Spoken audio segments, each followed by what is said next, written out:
Welcome, everybody. Appreciate it. Appreciate you coming. My name is Bruce Patton. I'm the curator here at Savoy. And I wanted to ask anybody first time here at Savoy? Anyone? Got a few, got a couple. All right. Now, not that we're recording this or anything, but who actually has run Shine before? Anyone? Anyone? Just kidding. Okay. All right. So, before we get started, I wanted to kind of run through a couple things, just so you know. I think we're going to have a lot of questions, so we'll kind of come to a point where we get to the questions, and when we get to that, I'll have Tom helping me, and we'll be running the microphones back. And so when we do that, please wait till you have the microphone, because we will be recording this, and we won't be able to hear the question that we're recording. So if you would, please wait for that. Also, I believe we have a couple of the people who have loaned us cars here. I think Wayne Pugh and Charles Brock, they're here. So we want to say thanks to you guys for loaning the cars. So appreciate that. Okay, so let's go ahead and get in. Hopefully you guys noticed the current exhibits that we have out there. We still have the movie cars, the rad cars, Indianapolis Motor Speedway Museum cars, the Moonshine Runners, which is why we're here. Just keep in mind the movie cars will end here at the end of this month, and we'll go into the Packards. So hopefully you got a chance to go out and look at some of the cars there.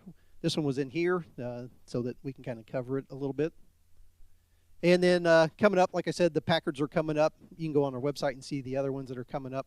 But we'll have some Savoy Survivors, actually have some high-performance sports cars coming up, Japanese collectible cars, and we're going to do another one with the Indianapolis Motor Speedway Part 2, where we'll have winners through the decades that'll be here starting in October. So that'll be an exciting exhibit. So I don't know if anybody made it to Jurassic Park last night. Had a pretty good crowd. We actually had a couple little dinosaurs next to one of the Jeeps, so that was kind of exciting. The next one's going to be Elvis, though. So, you know, that's a long movie, but it's a great movie. So please come back and see that. Also like to thank Styles Auto Care for helping sponsor the Tire Side Chats, as we call it, so these programs that we're able to bring to you. So thanks again, Styles. I really appreciate you helping us out. And now I'd like to go ahead and introduce Ken Grosso. If you guys have been here before, you know Ken. He's really kind of part of the museum. He helps us co-curate a lot of the different exhibits we have here. He served as executive director for the Peterson. I guess he's been Pebble Beach, Concours d'Elegance chief class judge. He's written so many books, 25 books in all the magazines he's been in. He's won the Ken Purdy Award. So I'd like to thank Ken for coming back and being a moderator with us again. And I'm going to go ahead and turn it over to Ken and let him go ahead and introduce our special guest here, Roddy Moore.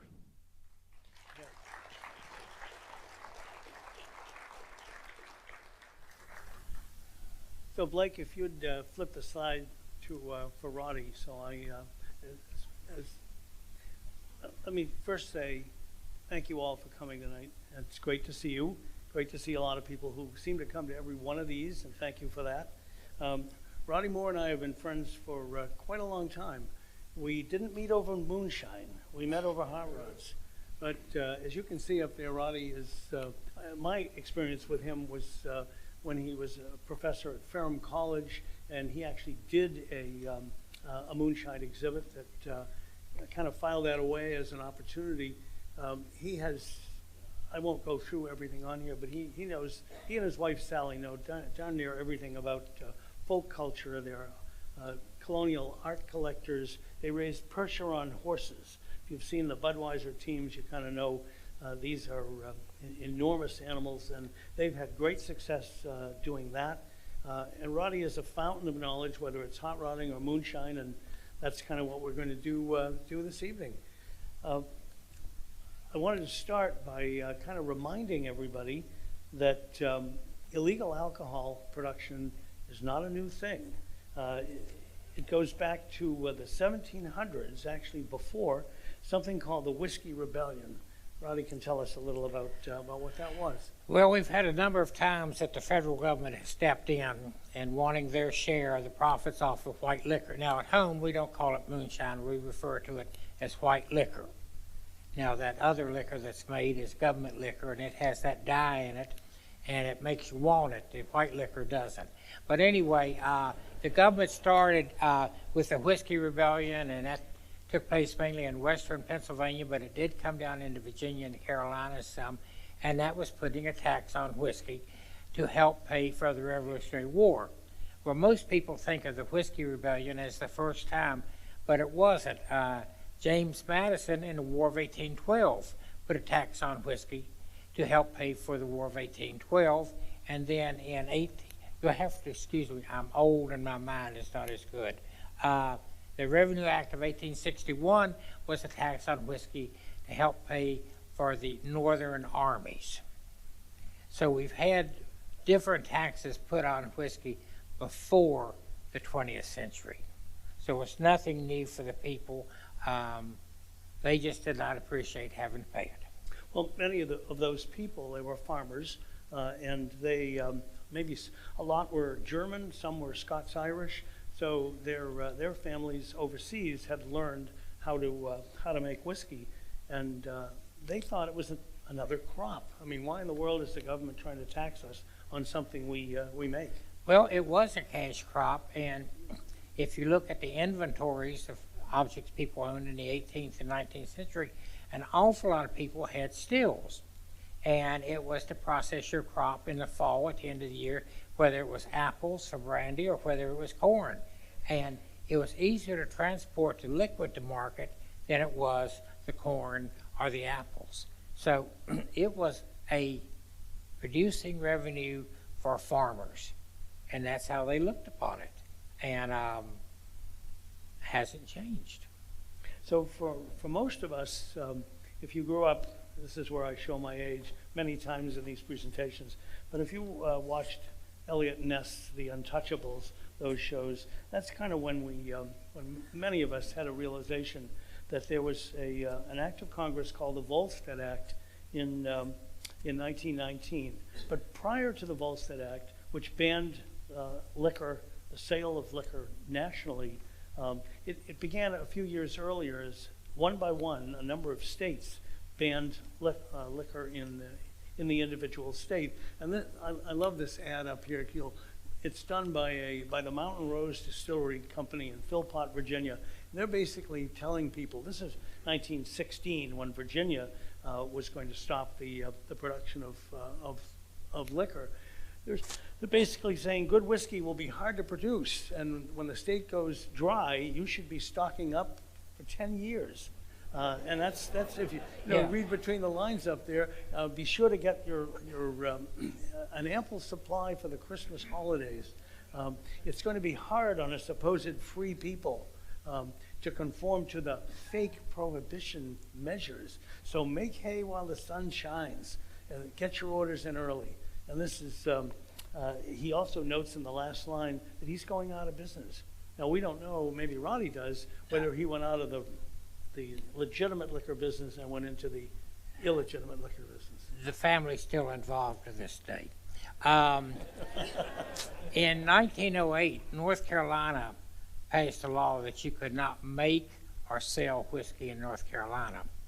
And where I home base is Ferrum, Virginia, and it's on the eastern slopes of the Blue Ridge, and it's between Winston-Salem and Roanoke.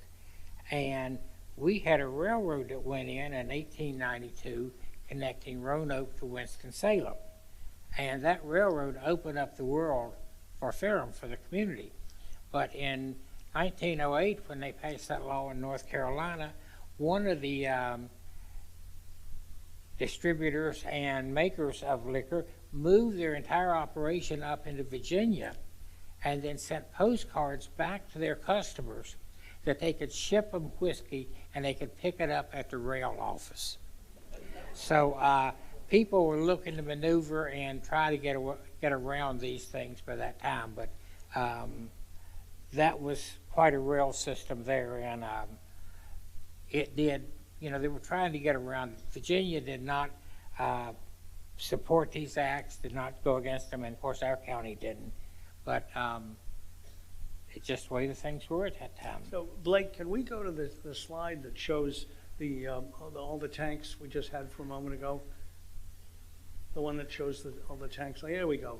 Yeah, so many of us probably thought that this was just a couple of good old boys in the woods that making what they needed to make and maybe selling a little extra. Well, this is a good example, and Roddy will tell us about it, that this is a liquor factory here, right? Those are 800-gallon tanks. This operation was about 6 or 7 miles from the college.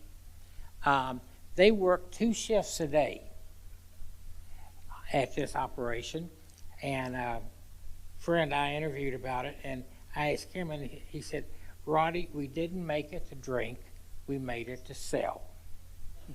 And in our county, production of whiskey has been a big business and a large operation, and it was selling outside the county. These people with this operation and several other in our areas, well, in the 20s, 30s, and 40s, they were hauling into the mill towns and coal camps in West Virginia and Southwest Virginia. But in the last 20 years, it's been going north to Baltimore, most of it going to Philadelphia. And we had probably 6 different manufacturers that had operations somewhat like this, that they had transporters hauling it to Philadelphia, selling it to nip joints there. And that's where the market was. I spoke to a friend of mine the other day, and I said, how much would you take each load? And he said, well, between 200 and 600 gallons. And that reminded me one night, well, my wife and I raised and show horses, and we were coming back from a show in Maryland, and it was about 1 o'clock, and we were on 81 outside of Stanton, and we stopped to get fuel, and we were getting fuel, and somebody yelled at me, and I looked over, and someone I knew from home, so I walked over, and they were sitting there in a nice pickup truck with a camper shell on the back, and when I walked over, I put my hand on the bumper, and the truck just didn't move. And so I looked inside, and all you could see was dark black. Well, at home, you'll put the load in. Now, like on this car right here, you can see the boxes up to the window level. They put a piece of plywood painted black on top of what was in the pickup truck, so that when you looked into the window of the camper shell, it was dark, and you thought you were seeing the floor. But they were hauling to Philadelphia, and in vans and pickup trucks, anything they could haul in that wouldn't be conspicuous to be caught. Now, the Law family got caught 3 different times hauling to Pittsburgh, well, to Philadelphia, because their neighbor was turning them in. And they were up on Interstate 81 and would get pulled over, and the officer would look, and they'd be arrested for that. But their neighbor was turning them in, and that's where an awful lot of this neighbors and jealousy got people turned in. So what were the major states for illegal alcohol production? Virginia, of course, and the Carolinas. Oh. What states would have been the major ones where alcohol producing was going on? Virginia, Carolina, Georgia, Tennessee. Didn't want to leave you Georgians out of the It was, equation. well, another story in, what was it, 86, the Knoxville World's Fair? We built a still, and it was set up at the Folklife area at the World's Fair in Knoxville. And they wanted us to run water through it, and Senator Baker was still in Congress then, and he said, you're not coming to Tennessee to see a still and have water run through it. We're going to make liquor. So every 2 weeks, we'd have a different team from Georgia, from Tennessee, Kentucky, North Carolina, or Virginia come in. And they made liquor every day the World's Fair was going on. Now, there were supposed to be agents there at the end of the day when the fair was closing down to pour it out. They never showed up the first day. And there was more World's Fair liquor carried out of there than you can believe. But the thing was also that these moonshiners were talking together and exchanging ideas, and after the World's Fair, they were visiting one another. So, you know, people share ideas, and but it's the southeastern states. So, along with people who are working out in the woods, a farmer would have his supply of corn, but you needed sugar. And that was one of the ways that perhaps people caught on that something was going on. I think you mentioned someone ordering a boxcar, sugar by the boxcar. Well, I'll tell two stories. One, the Chevrolet panel van over there that's still in the family of the man that bought it new. And he would order a boxcar load of sugar. They'd bring it to Ferrum, they'd put it off on a siding, and he had 24 hours to unload it.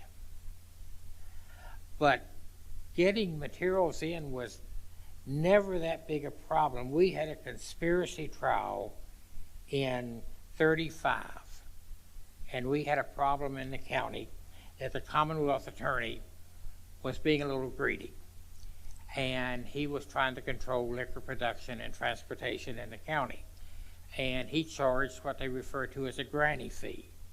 If you made liquor, it was $10 a month. If you transported liquor inside the county, it was $5 a trip, but you were only protected to the county line. Now, if you were making liquor and not paying off, you got busted. He took the still, the cap, and the worm, and then when someone else wanted to make liquor, they could see the Commonwealth attorney, and he would work with them, and they'd have the operation, the equipment to make it.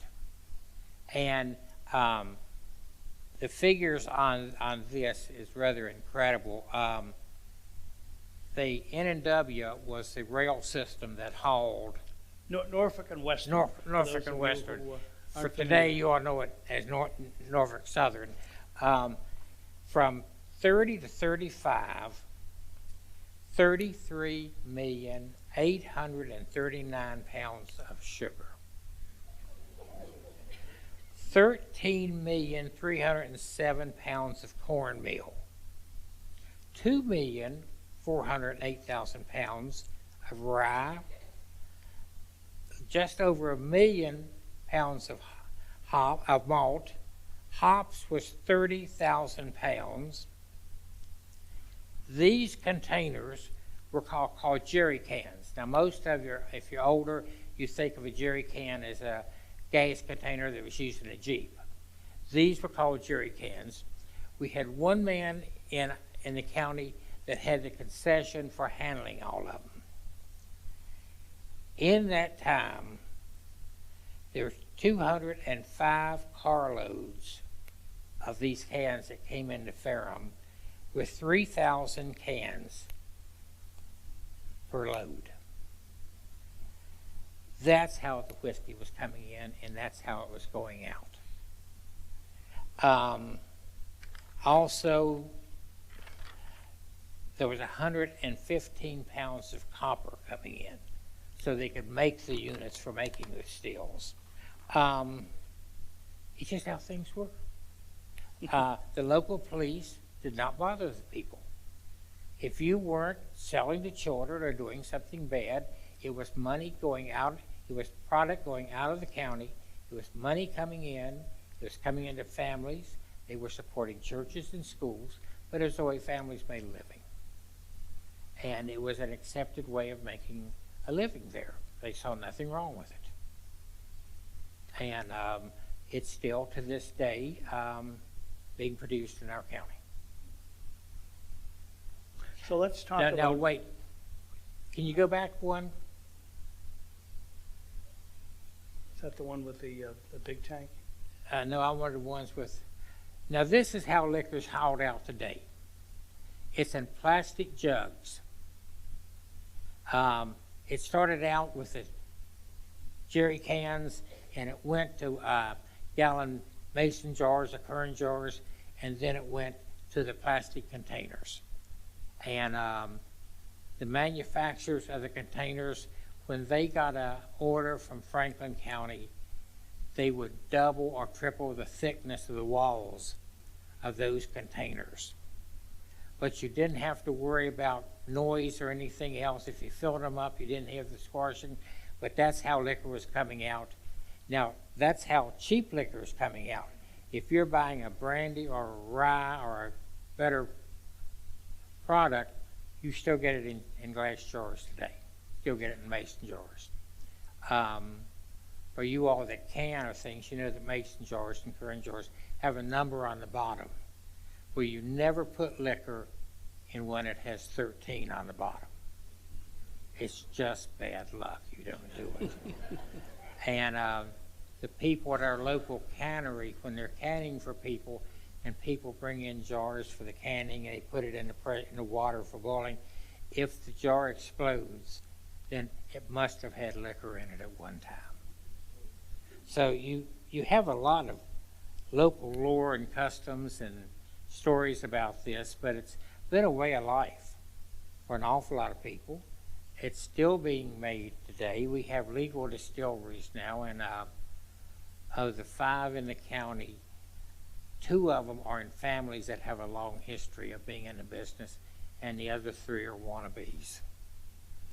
So let's talk about the second step, if you will, of whiskey making, and that's getting it to market. And here's where the kind of the romance begins of the liquor car, really. And as you can see from our exhibit over there, by the way, there's nothing quite romantic about that truck, but we will talk about that in a moment. But if you look at a business coupe, a Ford business coupe of the 1930s, there's a ton of room. So the 1939, 1940 Ford was kind of the car du jour for whiskey haulers, right? They say a good packer could get 132 gallons in a 40 Ford coupe. Now they couldn't just load it in, and they could, but it would sag on its a car would sag on its springs, and if there was a situation where perhaps you had to run from the revenuers, and you all know who they were, the car needed a handle. So wider wheels, bigger tires, doubling up on shock absorbers, heavier springs. Those were just some of the modifications to these cars. So if they were chased, they might get away. The run was on. For an awful lot of the haulers at that time, it was young men in the teens to the early 20s into the 30s. And it was as exciting as anything else they could do. Blake, let's shift to the car pictures, if you would, so people can see what it is we're talking about. There we go. So there's a 39 Ford Business Coupe, probably the early quintessential liquor hauling car. And you'll see more as we go through. But Roddy, please continue about young men driving and. Well, it was, if you go into the Amish communities in this country, and before the young men join the church, they have a wilding period. And that's about what was happening with a lot of these guys that were driving these cars. It was exciting. It was fun. They would not be like the movies or TVs and take out at full speed. They would try to drive along nonchalantly without being noticed. But once they were noticed, the chase was on. And that's when they started running. And it was exciting for young men at that time period. So it wasn't long before some of these young men who'd honed their skills running from the law wanted to race against each other on a Saturday or a Sunday. And in the early days, there were some promoters who encouraged racing, and there were a number of people who could really tune a Ford V8 to make it run. This is one of Raymond Park's cars. This is a 38 with the hood sides off. You'll see a picture of Red Boat up here. It was one of the early top drivers. Here's that's Red Byron behind the wheel. He was injured during the war. He had, long after the war, Japanese shrapnel still in his leg. So he developed a a way to attach his foot to the clutch pedal, strap it on literally, so he'd have the strength to drive one of these 3-speed floor shift hopped up Fords in in races, and he was extremely successful. I think a lot of people think that if you were a good road racer, that if you could run on the highway and good, you'd do well on the oval track. But it's two different types of driving and two different types of tracks. And some people were great and just switched right over, and others, some could not cut it. And I've talked to a number of people that tried and they just weren't that good. But then you had the ones that were. Now, driving on dirt is a totally different skill.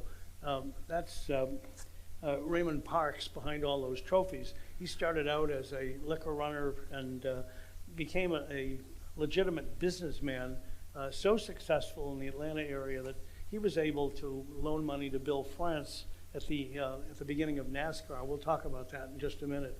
And that's Red Byron. Can we go back one slide? I'm sorry. Yeah, here on the, let's see, your right here, that's Red Byron, who, and probably just a few of the trophies that he won. I mean, he was extremely successful, but Red Vogt, both Reds, could tune a flathead beyond anybody's imagination, and that's really what it took. I mean, there were other cars in this era, and as you'll see, as we got into the 50s, Oldsmobile Rocket 88s were extremely fast cars. Hudsons were amazingly fast, despite the fact that they had a 6-cylinder motor. They had that low-slung body and suspension and so forth. But here are two of the absolute NASCAR pioneers. You don't get this in the standard NASCAR history. NASCAR, for a long time, really didn't want to acknowledge its moonshine roots. Bill France, who became very, very successful, buying up his partners and becoming a billionaire, promoting what started as kind of backwoods racing to be a nationally and then internationally known and recognized sport. But he couldn't have done it without the skill of some of these guys. And as you'll see in just a moment, people like Junior Johnson were the mainstay of his early successful drivers. We can kind of go on a little bit, Blake, with... they took the clicker away from me, you can see. So, and along the way, you had Wendell Scott, who was a real hero, one of the first black driver to win major races, and had a long and successful career. Wendell he never had the top equipment. He had to race against people with factory money, but he was a hell of a driver, and he's fondly remembered. Of course, he's in the NASCAR Hall of Fame. Wendell made a lot of his money. He ran a garage in Danville, Virginia. And Amos Law busted an axle in his truck, and he was close by, and he had a load of liquor in his truck. And Wendell got it into his shop, replaced the axle, and Wendell became a distributor in his area. And he would take several cases every couple weeks, and he was where you went to purchase liquor after hours. Some of you all might remember going to taxi stands and things like that years ago when the stores had closed, and that's where you had to go to get your liquor. But Wendell was a distributor and quite the gentleman, and his family is really working to promote and keep Wendell's name alive. Blake, can we get to a couple of the Junior Johnson pictures? Because here's somebody that everyone will remember. So Junior drove for his father as a teenager. He was a very, very good driver right from the beginning, and unfortunately he was caught and went to prison in Chillicothe, Ohio for a while. Ultimately, he became one of NASCAR's absolute best drivers. A real cool hand, a fast guy. I think we've got a couple of more pictures of him here. Tom, here's Junior with an Olds 88. Again, faster cars. There he is looking at an engine installation. He was extremely. The word I'd use is laconic. He didn't say a lot of words if he didn't have to. I had the great pleasure of going to the Goodwood Festival of Speed with Junior Johnson and Darrell Waltrip one year. And Darrell brought one of his NASCAR Chevrolets, and part of what he was going to do is drive it up the hill like everybody does at Goodwood. And it's, even though there's no barriers, there's no safety measures to speak of, people really roar up that hill. And Darrell, being the competitive guy that he was annoyed that the car didn't have the right setup, didn't have the right tires, and we were with him after he made his second run. He came back down the hill, and he got out and he said to Junior, you know, we need the war wagon here. We need some guys. We can beat these limeys, but I need the car. I need this. I need that. And Junior looked at him. He said, Darrell, that car don't know where it is. Just drive it up the hill. So I never forgot that. But Junior was ultimately pardoned by President Ronald Reagan years later, because you don't want that on your record for life. But he was really one of the early successful drivers. Let's see what else we've got up here.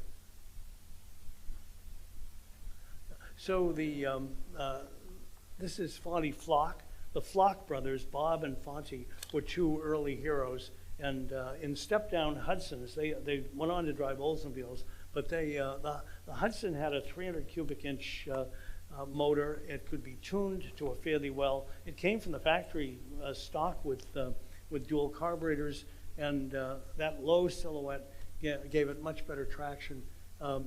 So here's Fonty. I think we have a picture of Bob, with an Olds 88. You know, one of the first rock and roll songs is Rocket 88, and as quick as the Fords were, these relatively lightweight 303 cubic inch Oldsmobiles became the next really hot car. Here's Raymond Parks again, and Red Byron and Red Vogt, two of the absolute heroes, three of the absolute heroes of this whole business. And here's Bill France. Of course, we can pause for a minute, Blake. Bill France, we have a picture of him, and I'll show you racing a 1935 Ford. He was 6 feet 5 inches tall. He had a commanding presence, and he was really he wasn't the first person to organize drivers, but he was arguably the most successful. In the past, promoters would encourage people to drive on these little backwood tracks, and then they'd abscond with the money before the races were over. And Bill France, who I'm not going to make him out to be a saint, but he was a tough guy who saw the potential in racing. He saw the fact that this was not just a southern sport, but it was something that that everybody could like, because although they call them stock cars, they weren't stock to speak of, and there were some modifications were allowed, and some were not. As they say, it's only cheating if you don't get caught. And Bill France, to his credit, involved his family and built a billion-dollar business, which we all enjoy today. But they couldn't have done it without many of these backwoods guys who risked their lives for next to nothing. When you look at what the purses were for some of these early races, it's incredible. And part of that is because they like to compete. Yes.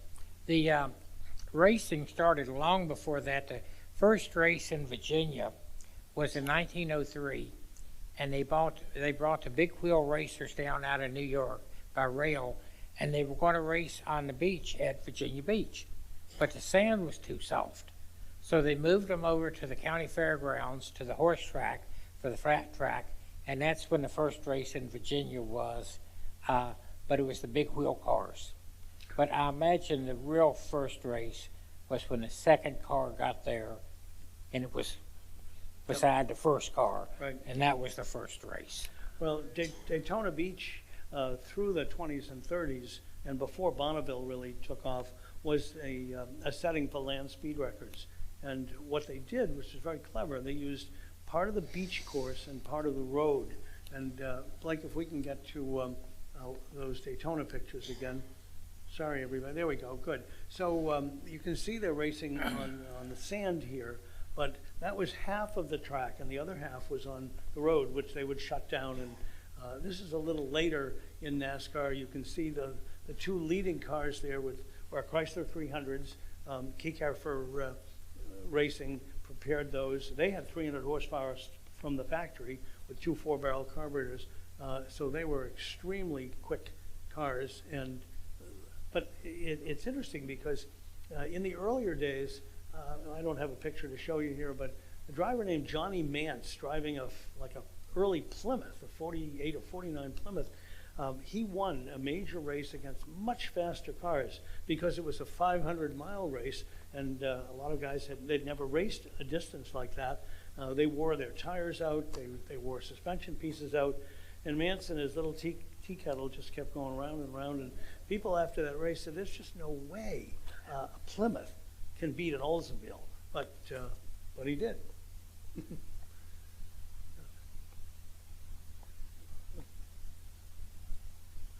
These are some of the early tracks, dust bowls, they would call them. And you can see, if we stop on this slide for just a second, for some reason in this particular race, you've got all the various classes. You've got modifieds, you've got roadsters. For some classes, you could take fenders off. I grew up watching what we call sportsmen. And unfortunately, probably every 37, 38, and 39 Ford Coupe ended up in these races.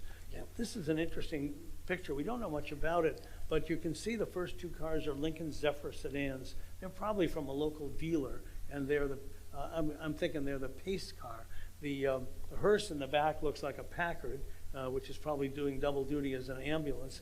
And the cars are as early as I'm not even sure what that roadster is with no fenders, but there's a 34 Ford, there's a 36 convertible in the back. This is a great example of kind of run what you brung. Look at that surface. Clods of dirt and dust would come up. I mean, you kept your foot in it. You either broke the suspension or you won the race. Take a look at these cars in the lead. There's a 38 and a 40 Standard. The hoods are strapped down. There's stuff hanging out from underneath. Behind it, here's a car that doesn't even have a grill on it. That's what I remember growing up. We went to West Peabody Speedway, and some ingenious people found a way that you could tunnel under the fence, and at least 6 or 8 kids would get under the fence before the guards would come. And it looked very much like this, but take a look at that grandstand. I mean, they're packed. People came to watch these races. These were the cars either they drove every day or somebody else did. So by night they're running liquor, and on weekends they're racing each other. Yeah. Right? Yeah. I was looking at these and remembering. Some of you out there will remember, if you were familiar with modifieds, that on the dash most of them had a little hook, and it was when it was in second gear, it would hook it where it couldn't come out. So if your synchronizers were bad, it wasn't going to affect it. It held it in second gear. And they were doing things like that. And also, I think it's hard to see on this, but the 40 over to the right has a strap on the door through the back window, strapping the door open or closed so it couldn't open. So these cars were just amazing because you had some people that did fine work and put together a really nice piece of equipment, and others just took what was in the backyard and put it out there on the racetrack to try their luck. And this type of car, the racing was more in the southeast, as we said, than anywhere else. And but seeing the pictures from the 30s and the 40s, the crowds at these tracks were phenomenal. And these were small dirt tracks. So speed equipment, the industry pretty much became legitimate when Hot Rod Magazine started in January of 1948. And you had manufacturers on the West Coast like Wyand and Edelbrock and Sharp and so forth. But the speed equipment was distributed nationally. And in Chattanooga, they had Honest Charlie. And the company is still in business with Corky Coker's auspices. But when I was in high school, I bought a transmission adapter, motor mounts, a throw-out bearing adapter for my 44 to put an Oldsmobile engine in it, and I bought it from Chattanooga. I thought any further away from that, it might never get to me. Well, the Honest Charlie catalog was the Bible. And you would sneak it to school and have it in your notebook and be reading it in class while the teacher wasn't watching. And but that was the main thing. That was the place on the East Coast here. That was gospel, and everybody had to have an Honest Charlie decal in their window. And it was he didn't print most of the catalog. It was like handwritten with little drawings. And his name was Charlie Card, and he had a 38 Ford that he'd modified that was lowered and channeled, and it didn't look like anybody else's car. It was crazy. It truly was. So we didn't talk about driving as much as I think we probably should. You had to be really skilled in the dark on a back road. You had to know the road, and to escape and run away with a car that was loaded down with hundreds of extra pounds of liquor. So among the other clever maneuvers that these whiskey runners did was something called the bootleg turn. Bootleg turn. So does anybody know what a bootleg turn is? Yeah. Oh, you don't count, Mary, because you wrote the backgrounds to all these things. Yeah. So a bootleg turn, this is one of those, don't try this at homes. And it was harder to do in a Ford, in a 39 or a 40 Ford, because the handbrake, it's also known as a handbrake turn. The handbrake was under the dash, you pulled it up. But it's easier if you had a lever handbrake like the earlier cars, and some of the cars had. But basically, if you picture a guy in a 39, 40 Ford roaring down some road with the revenuers after him, he could do a very clever ballet of hitting the brakes quickly, yanking the handbrake, which then brought the tail of the car around, aided by the fact that the trunk is full of a rather heavy load. And before the swing even stopped, he was off the brake, on the gas, and accelerating. And this is something that they actually taught at Bob Bondurant's driving school many years ago. And I didn't try this in my own car on the street, but I've done it. Well, we have a story at home. Curtis Turner was from right in our area and had a garage right almost in Ferrum. And a friend of mine's father, long deceased, was good friends with Curtis, and Curtis taught him how to do a bootleg turn. So he was so happy. He went home, got his family, put them in the car, and was going to show them what he had learned. He turned the car over. It didn't work. He didn't study it. Yeah, you don't do it right. You've done it really You're in wrong trouble. in that regard. People celebrate this era today, and if you all want to learn a little bit more about it, we have a slide here. I think Blake was, a couple of very good books, and it only scratches the surface. Driving with the Devil is all about the influence of the liquor haulers on the formation of NASCAR. That of course is Red Byron on the cover with a red Vogue car, and it traces these men through their early lives. It's really great reading. And Curtis Turner, Fireball Roberts, all of these, Junior Johnson, all of these famous drivers, most of them have a book that's really worth reading.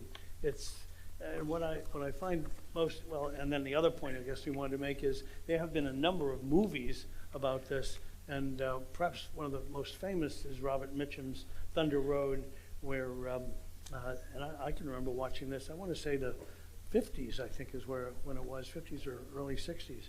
And did you say that Mitchum himself? He wrote the song Thunder Road. Yeah.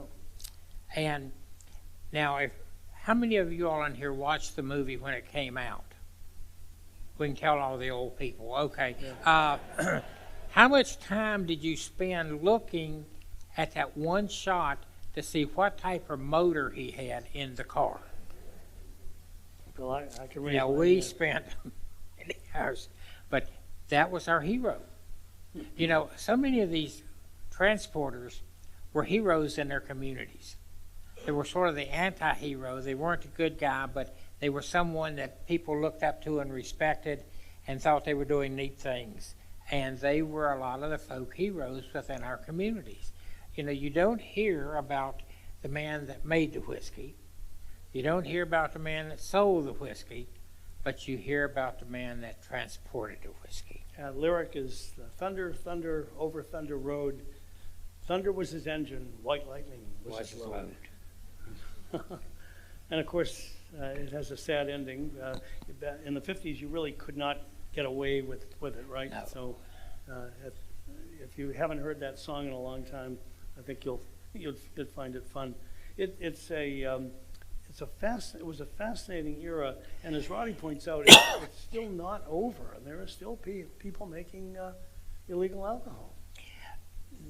A family in our county did a book on the Law family, and they have a legal distillery now, but for the last 20 or 30 years, they were making whiskey just as hard and fast as they could, and it was being hauled to Philadelphia. And they tell the book is probably one of the best books about modern day hauling and transporting of whiskey and the making of whiskey and being chased through the woods by the police. And What's that one called? 100 Proof. There you And go. it's and I know the people in the book, and it's correct. So many books that came out just aren't researched that well. And, you know, we probably have more folklore about making liquor and running liquor than anything else. And we were talking about, you know, the government put out this thing years ago about you've got to watch bad whiskey, you know, it'll poison you, you'll go blind. Well, let me tell you, if you're selling 60 to 80 cases to somebody, you're not going to sell them a bad product. You want them as a repeat customer. You want to get paid. You don't want to go to jail. Yeah, you don't want to go to jail, and you don't want to get shot.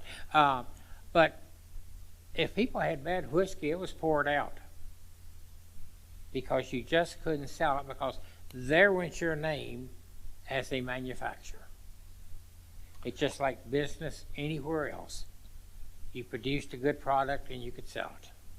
So one of the fun parts for us in these talks is you all and the questions you ask. And so we're up for questions. As Bruce said, he's got a microphone.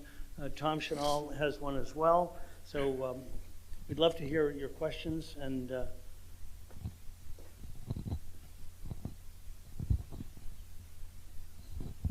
So you mentioned this was mostly in the Southeast, and I'm curious your thoughts as to why that was. You mentioned that most of the moonshining was done in the Southeast of the U.S., and I'm curious your thoughts as to why that was. Well, for one thing, during Prohibition, if you were on the coast or at the Canadian border, you had whiskey coming in from overseas and coming in by boat and things. In the cities such as Chicago and New York, you had organized crime that were making it in huge volume, and it was just a whole different thing. It was just straight business. In the Southeast, it was almost a family thing. Families were involved. But whiskey has been made illegally probably in every state in this union. So many times, it's a small run for family, friends, and neighborhoods. I think from looking at the pictures of the stills early on that were in Georgia, and you look at the ones in Virginia, for a lot of these people, it was a business. And it was a way of life, and it was how they supported their families. But liquor has been made everywhere, but it was carried to and still is. yeah, and still is, to a real art here. Next question. Did they ever use the moonshine as fuel for the cars to make them go faster? Remember a number of years ago when they were getting in this whole thing of gasohol out of grains and things?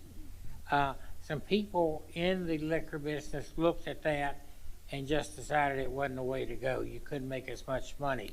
So I don't think it's ever been used as fuel in the cars. You mentioned early on that Georgia was one of the states, and there's certainly been pictures up of cars and men that were in the Atlanta area, and I'm almost positive that track you showed a while ago was Lakewood. But we heard a lot of rumors out of Northeast Georgia, up at Livonia, gum log in particular. Do you know any stories about the Northeast Georgia moonshining?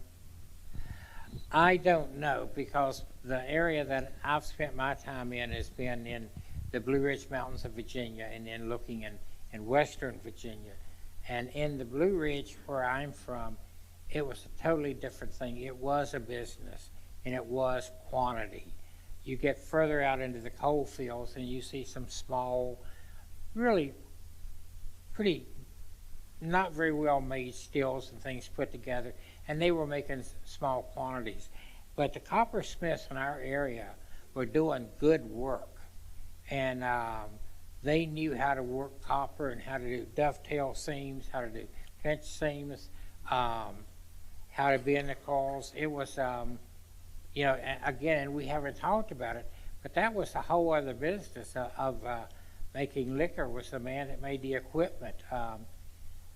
About 50 years ago, we had a man come to approach us at the museum where I was, and he said, I want to give you all my father's equipment. Well, we had known his father was a major still maker. So we went, and here was all of the equipment, the patterns and everything. But he said, I want to show you something. And he took me upstairs in the house, and there was an opening into the attic, which was rather large. So you're looking for things. So you get up and you look in the attic, and you notice one end is not as deep as the other.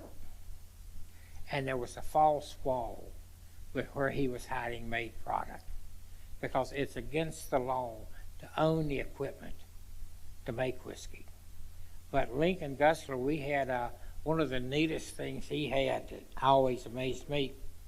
If you've ever been around electrical work or plumbers, you used to see these benders they would use for bending conduit or bending pipe. He had made them out of wood to bend the copper tubing for the coils. And he had them for different size coils. So, you know, these people were ingenious, and they did what they had to do, and they took pride in the work.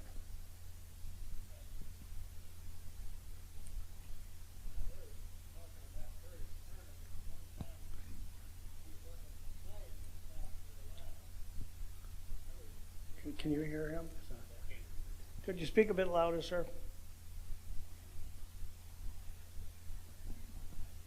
Reading about Curtis Turner, I know he's a pretty wild person, and he was up in an airplane that he owned and was flying in South Carolina near Easley, and he wanted to drink a liquor, so he landed the plane on a U.S. highway, or maybe a state highway, and cars were scattering everywhere, and he got out of the plane, got his liquor, and got back in and took off. Is this story true? It happened several places. Curtis was the wild man. One of the better stories in Roanoke, there's a mountain that is right there in the city. It's Mill Mountain, and it has a curvy highway going to the top. And when they were racing at the stadium in Roanoke, he bet a man he could outrun him backwards 3 miles up this mountain, and Curtis won. But yes, he was a wild man, to say the least, and quite the ladies' man. Curtis was famous for saying, there'll be another party starting in 5 minutes. Yes. Ken, we've got one up here. Do you know any stories about cherry mash? Cherry bounce, sorry. She said, Carrie Nation? Cherry bounce. I know what it is. It wasn't made in our area. The liquor that people drank in our area, and we have a slide of it, they would put fruit with liquor. They'd put damsons. We had damson liquor. We had fox grape liquor. We had peach liquor, and it was Indian peaches, and they were a red peach that was real hard. Strawberries in liquor. And then you had this over here on the herbs and things. And people would drink that, and none of this dreamsicle liquor or apple pie liquor they're making now or anything.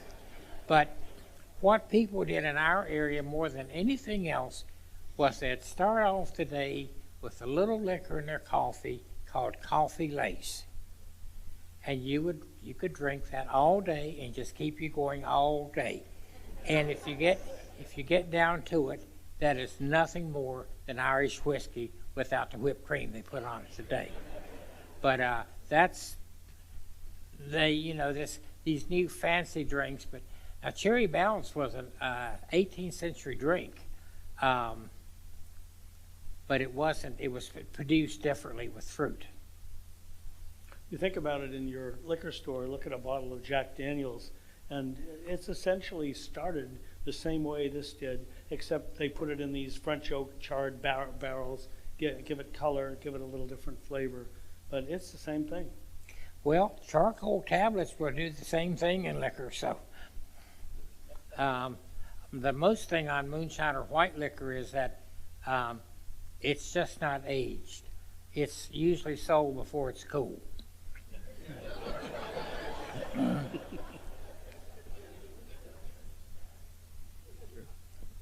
Okay, can you hear me, sir? First, thank you very much for your sharing. It's much appreciated.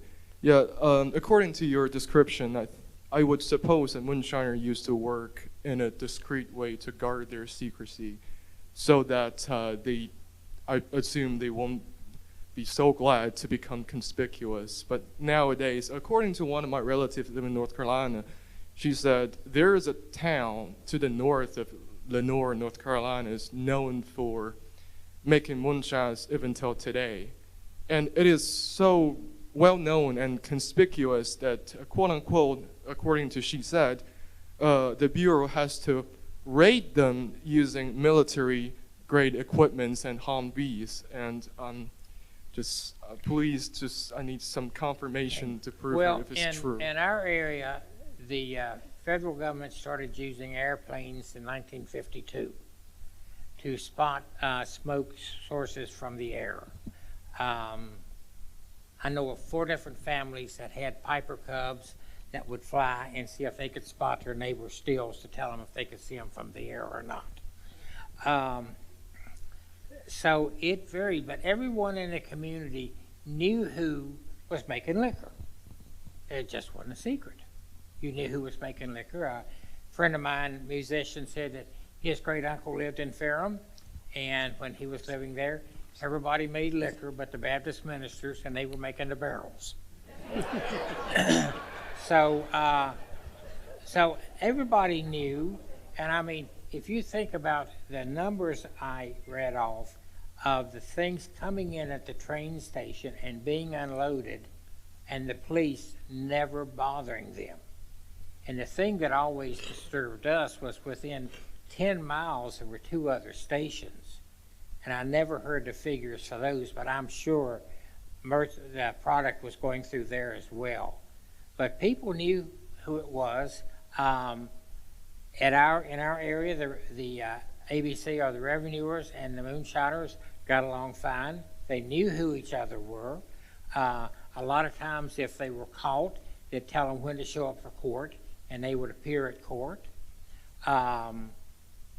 It wasn't a hostile thing. It was just what they did.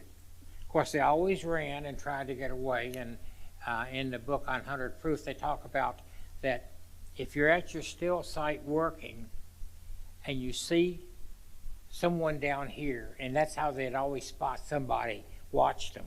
And in the last number of years, the revenue officers have staked out stills and watched them for days to see what was going on, and then always using the game cameras. But if they saw someone down here and they knew they were busted, the idea was you would run this way. Well, this is where the main body of men were waiting for you. So you ran towards the people you saw and tried to run by them.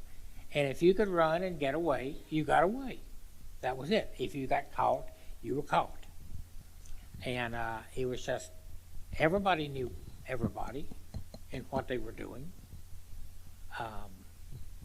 And You know, if you go to a party, a political rally, or anything in our county, sitting on the counter is a couple jars. And it's just accepted. Oh, I was just making sure it was working. How often did these stills explode or catch on fire or both?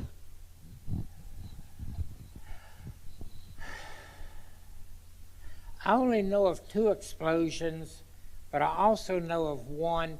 They, in our area, they went from firewood to bottled gas early on. And with bottled gas, there was no smoke. So you could put the still wherever you wanted. And I only know of 1 or 2 cases, and it was just carelessness and accidents. Does that help you?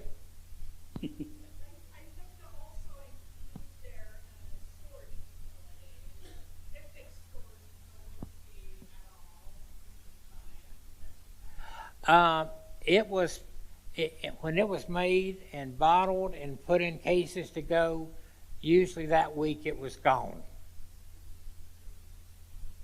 Now that's the kind of business it was. It was make it and go. Yeah, I have 2 comments. One, the book you showed, Driving with the Devil, great book. I'd recommend it to anybody. 2, I knew a guy whose family moved out to Forsyth County, north of Atlanta, in the mid-'70s, and he used to say the only time they saw the sheriff was when they stopped around to make sure the still was working right and out in the back. Not that long ago. Well, going back to that conspiracy trial in our county right after Prohibition, I mean, the Commonwealth Attorney was running it. And you paid a granny fee to make it, you paid a granny fee to transport it, and it all came into the county office. So it's been where the counties have been involved for a long time in things going on. As long as it didn't hurt anybody or do anything, a lot of times it was overlooked. In our county, it was overlooked by the local police. In the movie Thunder Road, which I think came out in '58, because the last I remember was 57 models were the last cars used in it. Yeah. Was most of that Hollywood, like putting the oil on the road, grabbing the rear bumpers, and all that stuff that I remember as a kid? And I've seen it probably half a dozen times. And if you want to, you can sing the song together. But it was just, there was a lot of stuff that Mitchum did in that, and I don't know what is true or isn't true, you know. Or do you know? That did not take place in our region. If you could outrun them, you outran them. And in our area, if you couldn't outrun them, usually you'd run your vehicle off the road, get out and run. Because nothing was in any living person's name. The owner of the vehicle usually was in a cemetery somewhere. So it was easier to lose the vehicle than it was to pull time. And that's in our area. We didn't have any of the oil or anything like that. All we did have the people that had the lights that could, you know, you could cut your tail lights off. And we had one vehicle in an exhibit with a truck with an Olds engine in it. But they had 2 running lights below their rear bumper. And they were tilted up so that when they cut the tail lights out, they could cut those running lights on, and they went right up to the windshield of the car behind them. Now, they did that, but other than that, tricks, no. Roddy, tell them what happened after a car was impounded. I think this is fascinating.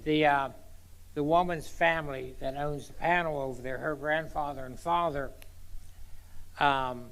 would go to Roanoke to where the federal court was in federal auctions, and they would buy back the vehicles from our county that belonged to families and bring them back and sell them to the families for what they went for at auction. And that was just something they did. Also, the interesting thing on that family, and if you look at the photographs we see over there on the wall, they have all these steel boxes, and they're 4x4 wooden boxes that they work the mash up in.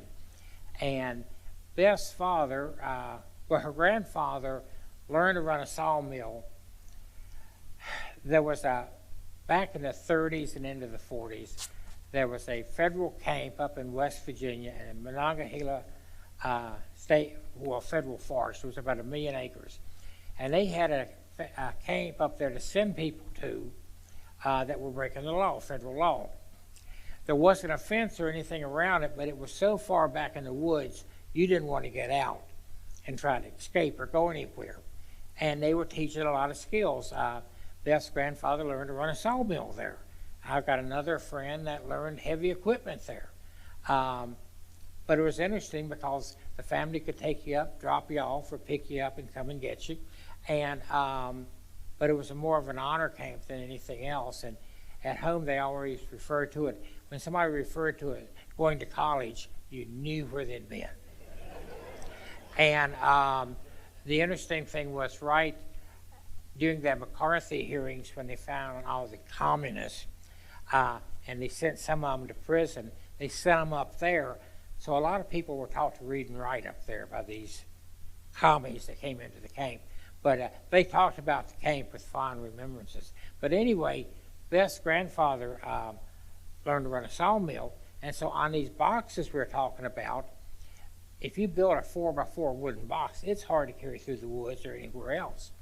He would cut the wood, put it in a bundle, strap it, and you'd have a box kit.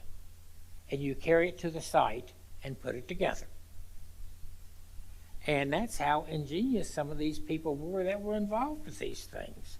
I had a man that worked for me at the, he was my foreman at the Farm Museum, and he had a stainless steel outfit.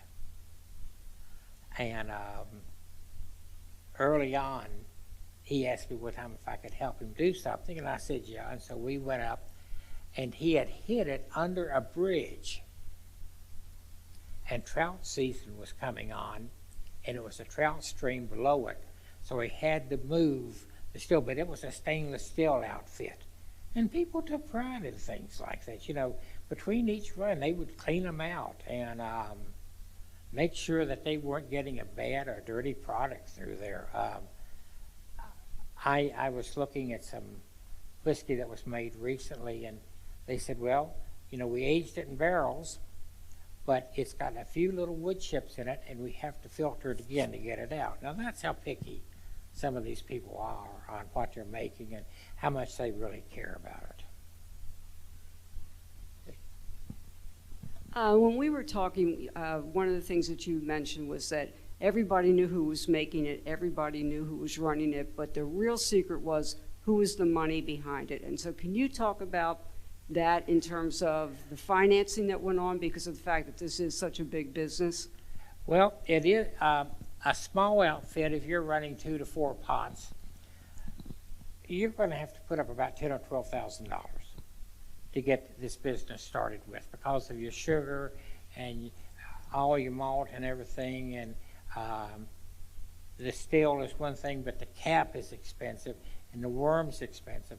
So it's not something when somebody gets out of work, they go to the mountains to make liquor to support the family. You've got to have some money. But a lot of things we had in our county where we had backers, and they would back you for 50% of your profit. So you had a business partner going in that would help you get everything you needed. And before this legalized thing, getting sugar was the real problem. Because if you got over 200 pounds of sugar, you had to sign for it. So people were getting sugar and finding ways to get it without signing for it. So these people, financiers, financed it. They were half partners, and that was it. And there were a lot of professional people in our county that made a lot of money as sponsors. I think we have one more question.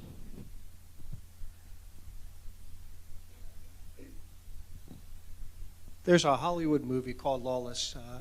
I don't believe in any of that, but my question regarding that is, was any harm done to any of these drivers by any of the authorities at the time? And then secondly, when the cars were confiscated with the White Lightning, was there, what was done with that alcohol at that time? Was it ever distributed, or was it all destroyed? It was supposedly all destroyed, but you'd need to keep a little back for evidence. The Lawless movie is probably one of the worst liquor movies ever made because it took place in our county. And a member of that family came back and interviewed people and wrote the book, and then they did the movie. Well, you know you start running into incorrect facts when you've got a Mennonite girl playing mandolin in a bluegrass band in 1920, long before Bill Monroe ever got into bluegrass movie. And the facts and things were just incorrect. Now, the Bondurant boys, their father was a superintendent in that county. And, but they did get involved in making liquor, and there was problems, and there was someone with their throat cut. But so much of that movie is incorrect. I mean, we don't see that kind of kudzu in Virginia with where they were working. That still they had was an embarrassment to be shown. So it was Hollywood all over again. But some of it was true, but there was an awful lot of fiction in that movie. And the family went to see it. I was there the night the family saw it, and they got up and walked out. But what we have at Ferrum, and I'm retired now, one of the Bondurant boys put a still on a trailer that you could hook to a truck and move anywhere you wanted. So he had a portable still, and they gave that to the museum at Ferrum, and we have it there now. But they were involved in making liquor for a long time. But the thing is our county is a real diverse county. US 220 cuts it in half. And the eastern part of our county is red clay. It was tobacco. It was settled by second and third sons out of Tidewater, Virginia. The architecture is English. They brought slaves to work for them. The northern part of our county was by older German Baptists, or some people call them Dunkards. And we were a big orchard county until that got bought out, and we were the largest dairy county in Virginia until the government bought that out. So they're all doing hay and hops now. And where I am in the western part of the county, we're the Scotch Irish. And that's where the base of the liquor was being made. But since they've learned that they can go out in other areas and make whiskey and won't be looked on as much, but it was in our part of the county that most of the whiskey was being made in with those people.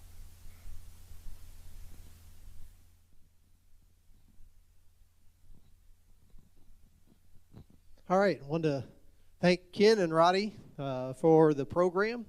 Thank you for being here.